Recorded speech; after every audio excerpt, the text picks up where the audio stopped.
Deməli uşaqlar, indi danışırıq biz sizlə eyni köklü sözlərdən.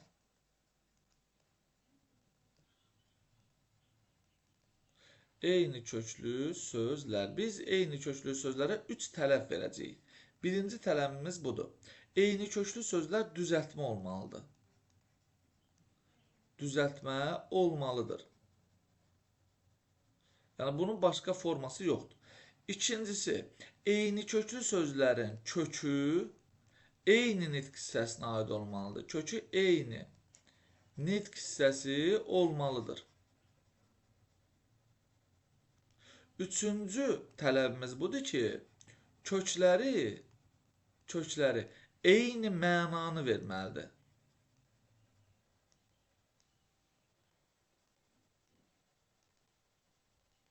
Bu üç qaydanı ödəyən istənilən söz bir-biri ilə və yaxud da ki, sözlər bir-biri ilə münasibətdə eyni köklü olacaq. Gəlin baxaq. Birinci deyirəm gül, dan. İkinci deyirəm gülçü. Üçüncü deyirəm gülümsə. Baxıram, güldan, gülçü, gülümsə. Hər üçü düzəltmə sözdür. Birinci qaydamız ödəndi. Hər üçünün kökünə baxıram. Birinin kökü gül ismidir. İkincidə də gül ismidir. Üçüncüdə gül feildir. İkinci qayda ödənmədi. İkinci qayda ödənmirsə, üçüncü qayda da ödənməmiş olur. Nəzərdə saxlayın. İndi yazacağımda 2 qayda ödəniləcək, üçüncü ödənilməyəcək. Baxın. Yazıram bağlantı. Sonra yazıram bağban. Daha sonra yazıram bağça. İndi baxaq. Bağ sözün kökü bağla, bağlan, bağlantı. Bağ, bağban, bağ, bağça. Hər üçü düzəltmədir, plus. Birinci qaydamız ödəndi. Kökü eyni nitq hissəsidir. Burada da bağ isimdir, burada da bağ isimdir, burada da bağ isimdir. İkinci qaydamız da ödəndi. Keçirəm üçüncü qaydamıza. Bağlantı sözünün kökündəki bağ ip mənasındadır. Bağban sözünün kökündəki bağ əkin yeri mənasındadır. Bağça sözünün kökündəki bağ da əkin yeri mənasındadır. Üçüncü qaydamız ödənmədi. Bu ip mənasında, bunlar əkin yeri mənasında. Ona görə üçüncü qayda ödənilmədiyinə görə bu üç söz bir-birinə münasibətdə eyni köklü söz sayıla bilməz. Növbəti əlcək, ələk, əlvan. Baxıram. Əl sözün kökü, cək leksik şəkilci, əl sözün kökü, əl leksik, ki leksik, əlvan özü kökdür. Əlvan sadə sözdür. Kökləri eyni deyil. Birinci qayda ödənilmədi.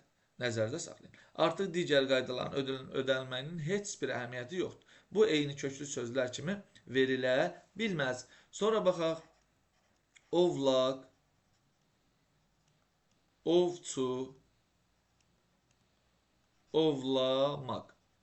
Baxıram. Sözün kökü ovdur, ovdan ovlaq, ovdan ovçu, ovdan ovlamaq düzəlib. Hər üçü düzəltmədi, birinci qaydamız ödəndi. Hər üçünün kökü isimdir, ikinci qaydamız ödəndi. Hər üçünün kökü eyni mənanı verən isimdir, üçüncü qaydamız da ödəndi və bu üç söz bir-birinə münasibətdə eyni köklü söz kimi sayıla bilər. Və yaxud da ki, gül sözü ilə verdiyimizi tamamlayaq. Güldan, güllük, Gülüstan. Hər üçü düzəltmədir. Birinci qaydamız ödəndi. Hər üçünün kökü gül ismidir. İkinci qaydamız ödəndi. Və hər üçünün kökü gül eyni mənanı verən çiçək mənasındadır. Üçüncü qaydamız da ödəndi. Və bu sözlər bir-birinə münasibətdə eyni köklü sözlər kimi götürüləcək. Sonra baxaq. Darlıq. Daraq,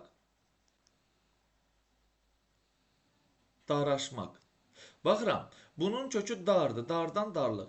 Bunun kökü daramaqdır, daramaqdan daraq. Bunun kökü isə daraşmaqdır, sadədir. Heç bir vəcihlə bunlar eyni köklü ola bilməz. Bu dardır, bu daradır, bu daraşdır.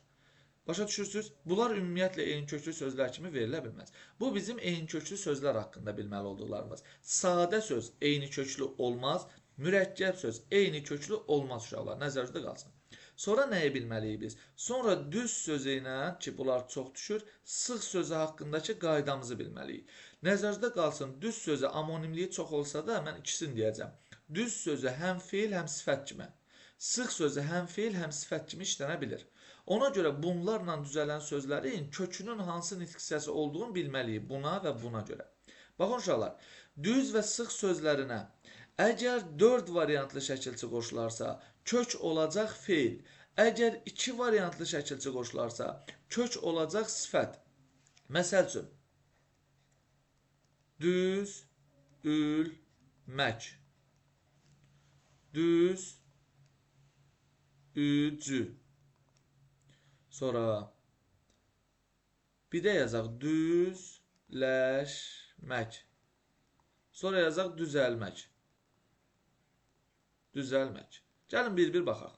Düz sözünün kökü ıl-il-ul-ül 4 variantlı şəkilçidir. Deməli, buradakı düz nədir? Feil. Düz sözün kökü ıcı, ici, ucu, ücü 4 variantlı şəkilçidir. Deməli, bunun kökü nədir? Feil. Düz sözün köküdür. Laş-ləş leksik şəkilçidir. Laş-ləş neçə variantlıdır? 2 variantlı. Deməli, kök nədir? Sifət. Düzəlmək sözünün kökü düzdür. Aləl neçə variantlı şəkilçidir? 2 variantlı. Deməli, düz sözünün kökü nədir? Sifət. Yəni, bu ikisi bir-biri ilə münasibətdə eyni köklüdür. Bu ikisi bir-biri ilə münasibətdə eyni köklüdür. Yəqin ki, problemli bir şey yoxdur burada. İndi buradan birini də yazıram. Düzülmək və düzgün sözlərini yazıram və analiz edirəm. Düz sözün kökü ül leksik şəkilçi maq qrammatik. Düz sözün kökü gün leksik şəkilçi. Düzəltmədir? Bəli, hər ikisi. Düzəltmədir? Eyni nitq hissəsinə aid olmaları, bəli, hər ikisinin kökü düz feilinə aiddir. Doğrudur. Kökləri eyni mənanı verməlidir. Burada da düz, düzmək feili mənasındadır. Burada da düz, düzmək feili mənasındadır. Hardan bildim? Bu cın, cin, cun, cun şəkilçi 4 variantlı şəkilçidir. Qoşulub düz sözünə düz feildir. Bu ıl-il-ul-ül 4 variantlı şəkilçidir. Qoşulub düz sözünə düz feildir. Keçək sıx sözünə. Bizə verilib sıxılmaq, sıxışmaq və sıxlaşmaq. Bu sözlər bizə verilib. Və bizə deyir ki, bunlar eyni köklüdür, üçü bir-birinə münasibətdə ya yox. Kök şəkilçiyə ayırıram. Əsas leksik şəkilçilərə işarə edirəm. Baxıram ki, düzəltmədir. Bəli, birinci qaydamız ödəndi.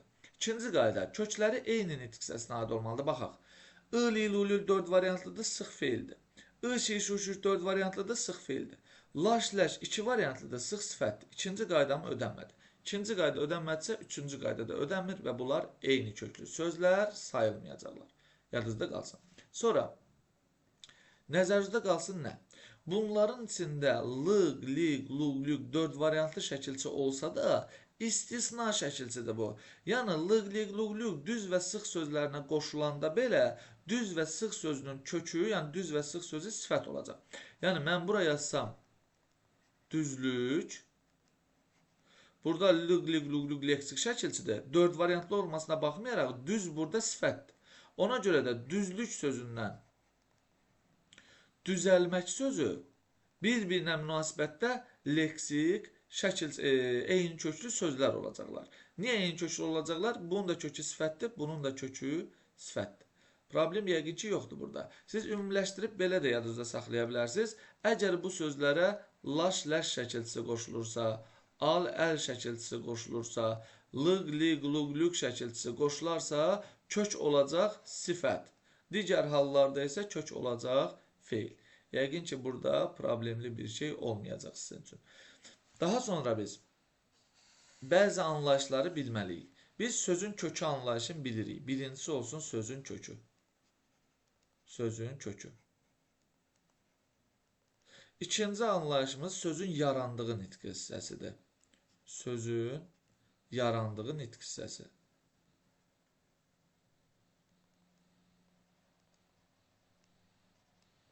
Üçüncüsü, sözün quruluşunu dəyişən şəkilçidir. Sözün quruluşunu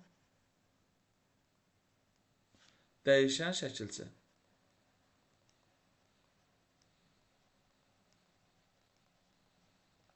Sözün kökü sözün ən kiçik mənalı hissəsinə deyirlər. Yarandığı nitq hissəsində indi tapacağıq. Tutaq ki, bizə verilib özəlləşdirmək. Kök şəkilçiyə ayıraq. Öz sözün kökü. Özəl necə nəcür? Özəlləşnəyid, özəlləşdirnəyid, maqmək, qrammatik.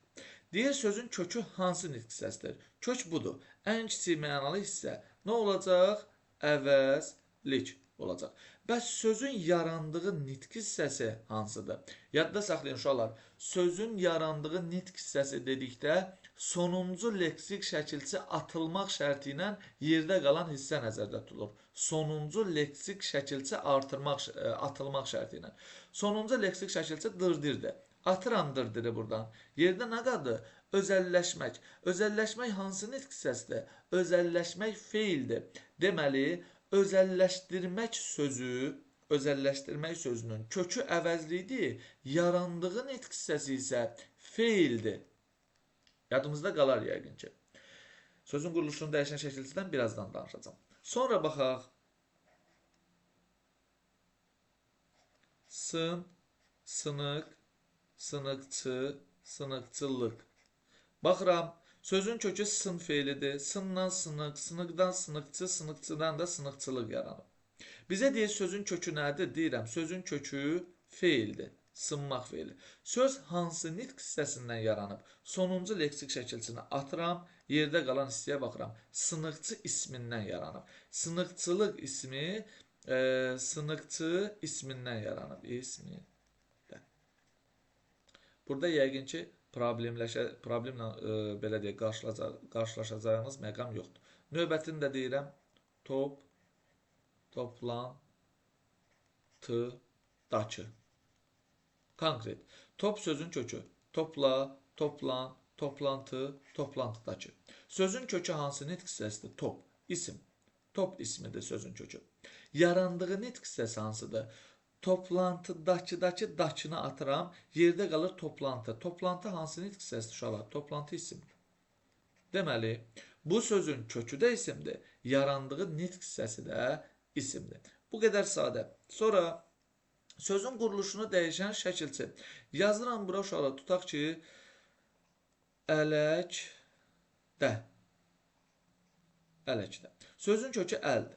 Əldən ələ, ələdən ələk, dadə qrammatik şəkilçi. Bizə deyir ki, sözün quruluşunu dəyişən neçə şəkilçi var bunun üzərində? Uşaqlar, bu sözün quruluşunu dəyişən bu sözün üzərində bir şəkilçi var. Bir şəkilçi. Hansı şəkilçidir? O da Aə leksik şəkilçisidir. Niyə uşaqlar? Əl sözü sadə sözü idi. Ona bir dənə ə artırdım, oldu düzəltmə söz. Bu leksik şəkilçisini artıranda onsuz da düzəltmədir də. İkinci dəfə düzəltmə olmur ki o. Deməli, bir şəkilçi bunun quruluşunu dəyişir. Baxın.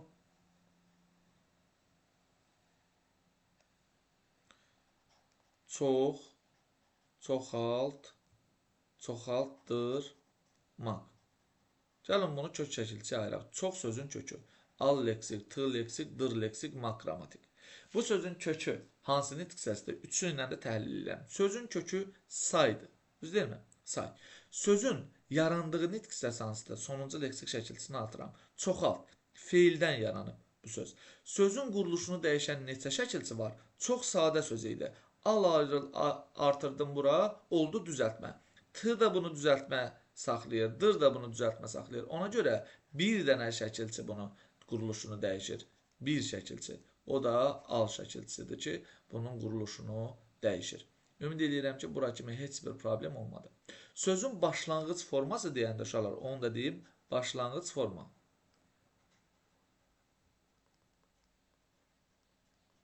Sözün başlanğıc forması deyəndə qrammatik şəkilçiyə qədərki hissə nəzərdə tutulur. Qrammatik şəkilçiyə qədər ki.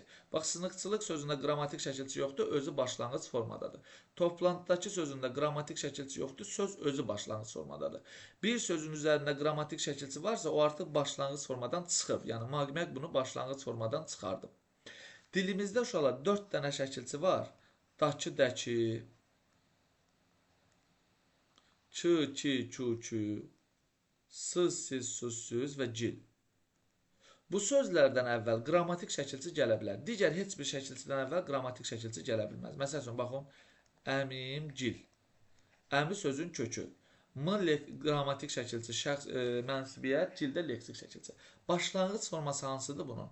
Başlanğıc forması bunun ümumiyyətlə leksik şəkilçi daxil olmaqdadır. Çünki leksik şəkilçi başlanğıc formaya daxil olmalıdır. Və yaxud da ki, deyirəm, dakı da ki, bağımız olacaq. Imız qrammatik, bağımız dakı. Sözün kökü bağ, ımız qrammatik, dakı leksik. Başlanğıc forması bağımızdakı özü. Leksik şəkilçi başlanğıc formasının daxilində olmalıdır. Əgər leksik şəkilçi sözdə varsa. Deməli, uşaqlar, sizə düşə bilər ki, hansı sözdə qrammatik şəkilçi başlanğıc forma daxilindədir. Siz avtomatik bu şəkilçilərdən əvvəl gələn sözləri axtarmalısınız. Uşaqlar, bu da oldu bizim ikinci dərsimiz. Yekunlaşdırdıq bundan.